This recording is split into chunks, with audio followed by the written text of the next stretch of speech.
नमस्कार दोस्तों, मैं जीवन कुमार। हमारे चैनल वास्तु ज्ञान सागर में आपका स्वागत है।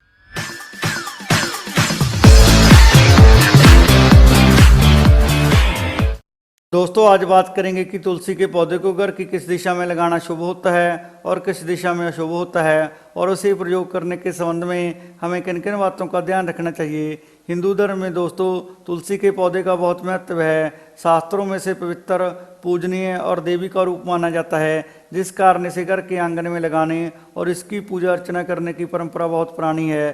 शास्त्रों में इस पौधे को घर में लगाने के संबंध में ऐसा माना जाता है कि जिस घर में यह पौधा लगा होता है उस घर में धन दौलत, ज्ञान, सकारात्मक ऊर्जा, शांति, ऐश्वर्य, रोगों से मुक्ति और शुद्धता का वास हमेशा बना रहता है। इसलिए दोस्तों ज़्यादातर घरों में लोगों द्वारा यह पौधा आज भी लगाया जाता है। लेकिन दोस्तों इस पौधे को घर की सही दिशा में लगाना बहुत ज़रूरी होता है, क्योंकि इस पौधे को घर की सही दिशा में लगाने से ही घर के सदस्यों को शुभ फलों की प्राप्ति होती है। वास्तु के अनुसार अगर इस पौधे को घर की गलत दिशा में लगाया जाए या इस पौधे का प्रयोग गलत तरीके से किया जाए तो इसका नकारात्मक प्रभाव हमारे जीवन और घर पर पड़ सकता है।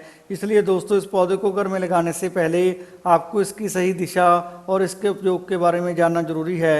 इसलिए दोस्तों आइए जानते हैं कि वास्तु के अनुसार तुलसी के पौधे को घर की किस दिशा में लगाना शुभ होता है और इसे प्रयोग करने के संबंध में हमें किन किन बातों का ध्यान रखना चाहिए। वास्तु के अनुसार दोस्तों तुलसी के पौधे को घर में लगाने के लिए सबसे उत्तम स्थान घर के आंगन यानी घर के मध्य भाग में होता है। लेकिन दोस्तों आजकल के ज़्यादातर घरों का मध्य भाग खुला नहीं होता, इस कारण इस पौधे को घर के मध्य भाग में लगाना संभव नहीं। दोस्तों अगर आपके घर के मध्य भाग में खुला स्थान है तो आप इस पौधे को घर के मध्य भाग में लगा सकते हैं। लेकिन दोस्तों अगर आपके घर का मध्य भाग बंद है तो आप इस पौधे को घर के उत्तर पूर्व या ईशान कोण में भी लगा सकते हैं।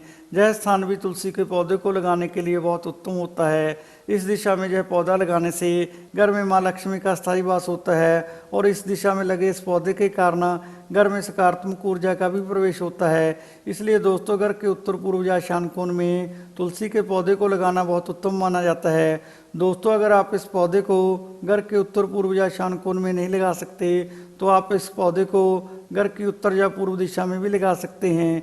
इन दिशाओं में यह पौधा लगाने से आपको धन के देवता कुबेर और सूर्य देव की विशेष कृपा मिलती है, जिससे घर में सुख शांति, समृद्धि और खुशहाली आती है और घर में धन की बरकत हमेशा बनी रहती है।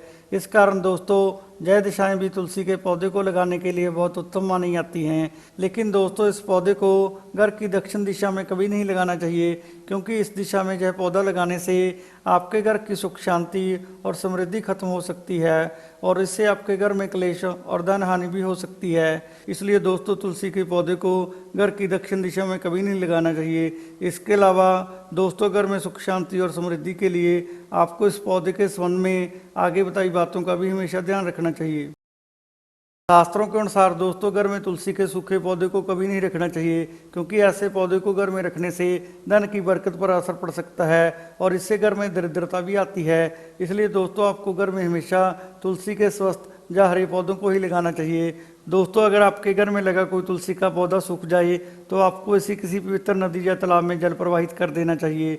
लेकिन दोस्तों अगर आप इन पौधों को किसी भी कारण नदी या तालाब में जल प्रवाहित नहीं कर पाते तो आपको इन पौधों को गमलों की मिट्टी में ही दबा देना चाहिए। लेकिन ऐसे पौधों को ज़्यादा समय तक घर में कभी नहीं रखना चाहिए, क्योंकि ऐसे पौधों को घर में रखने के कारण घर में नकारात्मक ऊर्जाओं का प्रभाव बढ़ जाता है। इसलिए दोस्तों अगर आप चाहते हैं कि आपके घर में हमेशा सकारात्मक ऊर्जा का वास बना रहे तो आपको ऐसे पौधों को ज़्यादा समय तक अपने घर में कभी नहीं रखना चाहिए। शास्त्रों के अनुसार दोस्तों तुलसी के पत्तों को बिना उपयोग के कभी नहीं तोड़ना चाहिए, क्योंकि बिना उपयोग या अनावश्यक रूप से तुलसी के पत्तों को तोड़ना तुलसी को नष्ट करने के समान समझा जाता है। दोस्तों यदि कोई व्यक्ति ऐसा करता है तो उसे इसका दोष लगता है। इसलिए दोस्तों किसी व्यक्ति को तुलसी के पत्तों को बिना उपयोग के कभी नहीं तोड़ना चाहिए। दोस्तों आयुर्वेद में तुलसी को संजीवनी बूटी के समान माना गया है, क्योंकि तुलसी के पौधे में कई गुण ऐसे होते हैं जो बहुत सी बीमारियों को दूर करने में सहायता करते हैं। लेकिन दोस्तों तुलसी के पत्तों का सेवन करते समय इस बात का ध्यान हमेशा रखना चाहिए कि इन पत्तों को बिना चबाए ही निगल लेना चाहिए, क्योंकि तुलसी के पत्तों में पाराधातु के तत्व होते हैं जो कि इन पत्तों को चबाने से दांतों पर लग जाते हैं, जो दांतों के लिए बहुत नुकसानदायक होते हैं। इसलिए दोस्तों किसी भी व्यक्ति को तुलसी के पत्तों को बिना चबाए ही निगल लेना चाहिए। इसके अलावा दोस्तों आप इन पत्तों को पीसकर या उबाल कर भी खा सकते हैं। शास्त्रों के अनुसार दोस्तों तुलसी का पौधा जहाँ लगा हो वहाँ कभी भी गंदगी ना फैलाएं और ना ही इस पौधे के पास कभी कूड़ादान या झाड़ू रखें, क्योंकि गंदगी के कारण यह पौधा सूखने लगता है। इसके अलावा दोस्तों इस पौधे को पवित्र, पूजनीय और देवी का रूप भी माना जाता है। इसलिए दोस्तों आपको इस पवित्र पौधे को हमेशा किसी साफ सुथरी जगह पर ही रखना चाहिए। शास्त्रों के अनुसार दोस्तों तुलसी के पौधे को अंधकार या सूर्यास्त के बाद ना तो छूना चाहिए, ना ही इसके पत्ते तोड़ने चाहिए और ना ही इस पर जल चढ़ाना चाहिए, क्योंकि शाम के समय ऐसा करना शास्त्रों के अनुसार अशुभ माना जाता है। इसके अलावा विज्ञान के अनुसार शाम के समय तुलसी के पौधे की विद्युत ऊर्जा तरंगें भी तेज हो जाती हैं, जो शरीर के लिए हानिकारक होती हैं। इसलिए दोस्तों शाम के समय या अंधकार में ना तो तुलसी के पौधे को छूना चाहिए, ना ही इसके पत्ते तोड़ने चाहिए और ना ही इस पर जल चढ़ाना चाहिए। शास्त्रों के अनुसार दोस्तों तुलसी के पौधे से जो पत्ते सूखकर टूट जाते हैं उन्हें कचरे या कूड़ादान में कभी नहीं फेंकना चाहिए, क्योंकि ऐसा करना शुभ माना जाता है। इसलिए दोस्तों ऐसे पत्तों को या तो गमलों की मिट्टी में ही डुबा देना चाहिए या फिर इन्हें किसी नदी या तालाब में बहा देना चाहिए। इसके साथ ही दोस्तों तुलसी की पत्तियां या इसका कोई और हिस्सा पैरों के नीचे भी कभी नहीं आना चाहिए, क्योंकि ऐसा करना भी अशुभ माना जाता है। इसलिए दोस्तों फर्श या जमीन पर गिरी हुई पत्तियों को अपने हाथ से उठाकर इन्हें या तो गमलों की मिट्टी में ही दबा देना चाहिए या फिर इन्हें भी किसी नदी या तालाब में बहा देना चाहिए। शास्त्रों के अनुसार दोस्तों तुलसी के पौधे से तोड़े हुए पत्ते कई दिनों तक प्रयोग किए जा सकते हैं। यह पत्ते तोड़ने के बाद भी कई दिनों तक बासी नहीं होते। शास्त्रों में इन्हें 11 दिन तक बासी ना मानकर शुद्ध माना जाता है। इसलिए दोस्तों यह जरूरी नहीं कि आप हर रोज पूजन के लिए तुलसी के पत्ते तोड़ें, बल्कि आप तोड़े हुए पत्तों को 11 दिनों तक पूजन के लिए बार बार प्रयोग कर सकते हैं। लेकिन दोस्तों इन पत्तियों को भगवान को अर्पित करने से पहले दो जरूर लेना चाहिए और इस बात का ध्यान भी रखना चाहिए कि भगवान को अर्पित की जाने वाली पत्तियां कभी खंडित भी नहीं होनी चाहिए। शास्त्रों के अनुसार दोस्तों तुलसी के पत्तों को शिव पूजन या शिवलिंग पर कभी नहीं चढ़ाना चाहिए, क्योंकि पुराणों में दर्ज एक कथा के अनुसार भगवान शिव ने तुलसी के पति जलंधर को मारा था। इसी कारण शिव पूजन या शिवलिंग पर तुलसी के पत्तों को नहीं चढ़ाया जाता।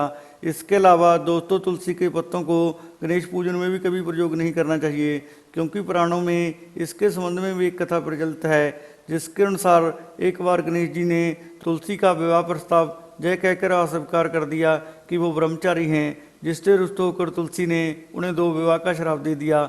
इस प्रतिक्रिया के फलस्वरूप गणेश जी ने भी तुलसी को एक राक्षसी विवाह का श्राप दे दिया। इस कारण दोस्तों गणेश पूजन में भी तुलसी का प्रयोग नहीं किया जाता। दोस्तों तुलसी के पौधे के विकास के लिए इस पर किसी भी प्रकार की रासायनिक खाद का इस्तेमाल कभी नहीं करना चाहिए, क्योंकि तुलसी एक आयुर्वेदिक औषधि पौधा है और रासायनिक खाद इसके गुणों को नष्ट कर सकती है। लेकिन दोस्तों अगर आप इस पौधे के विकास के लिए इस पौधे में कुछ डालना ही चाहते हैं तो आप इसमें गाय की गोबर की खाद डाल सकते हैं। शास्त्रों के अनुसार दोस्तों रविवार के दिन ना तो तुलसी के पौधे को छूना चाहिए, ना ही इसके पत्ते तोड़ने चाहिए और ना ही इस पर जल चढ़ाना चाहिए, क्योंकि शास्त्रों में इसके संबंध में ऐसी मान्यता है कि रविवार का दिन भगवान विष्णु का सबसे प्रिय दिन माना जाता है। इस कारण भगवान विष्णु की प्रिय तुलसी को इस दिन ना तोड़ने की परंपरा है। इसके अलावा दोस्तों शास्त्रों में ऐसी भी एक मान्यता है कि तुलसी भगवान विष्णु की भक्त होने के कारण इस दिन उसकी भक्ति में लीन रहती है। इसके साथ ही इस दिन माँ तुलसी का व्रत भी होता है। वह पूर्ण रूप से इस दिन विष्णु भक्ति और व्रत करने में लीन रहती है। इसलिए दोस्तों इस दिन ना तो तुलसी को स्पर्श करना चाहिए, ना ही इसके पत्ते तोड़ने चाहिए और ना ही इस पर जल चढ़ाना चाहिए, क्योंकि ऐसा करने से माँ तुलसी की तपस्या और व्रत में बाधा आती है। इसलिए दोस्तों रविवार के दिन ना तो आपको तुलसी के पौधे को स्पर्श करना चाहिए, ना ही इसके पत्ते तोड़ने चाहिए और ना ही इस पर जल चढ़ाना चाहिए। दोस्तों किसी भी स्त्री को तुलसी की पूजा कभी भी बालों को खुला रखकर नहीं करनी चाहिए और ना ही बालों को खुला रखकर उसे तुलसी में जल चढ़ाना चाहिए, क्योंकि शास्त्रों में ऐसा करना शुभ नहीं माना जाता। शास्त्रों में दोस्तों इसके संबंध में ऐसा कहा गया है कि जब भी किसी स्त्री को तुलसी की पूजा करनी हो या उसे इसमें जल चढ़ाना हो तो उसे अपने बालों को बांधकर और अपने सभी साग चिन्हों को पहनकर ही तुलसी के पौधे में जल चढ़ाना चाहिए या इसकी पूजा करनी चाहिए। दोस्तों कई लोग तुलसी विवाह के बाद जा तुलसी को मां स्वरूप मानकर जा इसे सर्दी से बचाने के लिए तुलसी को लाल रंग की चुनरी ओढ़ाते हैं। लेकिन दोस्तों तुनरी उड़ाने के बाद इस बात का ख्याल हमेशा रखना चाहिए कि जब भी तुलसी पर उड़ाई चुनरी पुरानी हो जाए या फट जाए तो आपको उसकी जगह तुलसी को कोई नई चुनरी उड़ा देनी चाहिए। शास्त्रों में दोस्तों तुलसी के पौधे से पत्ते तोड़ने के लिए कुछ नियम बताए गए हैं, जिनके अनुसार एकादशी, अमावस, सूर्य ग्रहण और चंद्र ग्रहण के समय तुलसी के पौधे से पत्ते कभी नहीं तोड़ने चाहिए, क्योंकि इन दिनों में तुलसी के पत्तों को तोड़ना शुभ माना जाता है। दोस्तों अगर आप चाहते हैं कि आपके घर में हमेशा सुख शांति बनी रहे तो आपको भी इन दिनों में तुलसी के पत्तों को कभी नहीं तोड़ना चाहिए। शास्त्रों के अनुसार दोस्तों तुलसी को बिना नहाए ना तो स्पर्श करना चाहिए और ना ही इसके पत्ते तोड़ने चाहिए, क्योंकि शास्त्रों में ऐसा माना जाता है कि यदि कोई व्यक्ति बिना नहाए तुलसी के पत्तों को तोड़ता है तो ऐसे पत्ते पूजन में भगवान द्वारा स्वीकार नहीं किए जाते। इसके अलावा दोस्तों तुलसी को देवी का स्वरूप भी माना जाता है, इसलिए दोस्तों अगर कोई व्यक्ति बिना नहाए तुलसी को छूता है या इसके पत्ते तोड़ता है तो यह तुलसी का अपमान करने के बराबर समझा जाता है। इसलिए दोस्तों आपको बिना नहाए ना तो तुलसी के पत्तों को छूना चाहिए और ना ही इसके पत्ते तोड़ने चाहिए। दोस्तों कहते हैं कि ज्ञान बांटने से ज्ञान और बढ़ता है, इसलिए आप हमारे चैनल को अपने दोस्तों और रिश्तेदारों से शेयर करें और आगे की जानकारी प्राप्त करने के लिए हमारे चैनल को सब्सक्राइब और लाइक करना ना भूलें। धन्यवाद।